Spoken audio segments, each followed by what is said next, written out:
আজ হলো রাস পূর্ণিমা আর সঙ্গে দামোদর মাসের শেষ দিন। গোপু শৃঙ্গার করতে এই যে ছোট্ট পুচকে পুচকে হাতটা দেখছো আমাকে হেল্প করছে, এটা আর অন্য কেউ নয়, আমাদের সবার আদরের ছোট্ট পুচুনি। পুরো দামোদর মাসে যেই যেই সবজি খাওয়া নিষেধ, আজকের দিনে সেই সব সবজি রান্না করে ভগবানকে ভোগ লাগিয়ে সূর্যাস্তের পর আমরা প্রসাদ পেয়েছিলাম। আর এখানে মা পুচুনির সাইজেরই ছোট্ট ছোট্ট লুচি ভেজে দিয়েছে। লুচিটা খেয়ে নিয়ে আবার কি সুন্দর দারুণ হয়েছে বলে একটা রিয়াকশন দিল।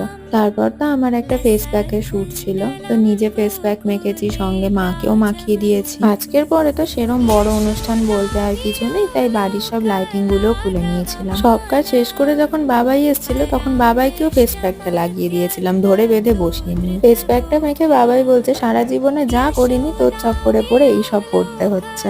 আজকেই তো দামোদর মাসের শেষ দিন, আর ভগবানকেও আজকেই শেষ দীপদান করা। তারপর তো রাত্রেবেলা গেছিলাম একটু মন্দিরে। আজকের মতন শেষ। হরে কৃষ্ণ।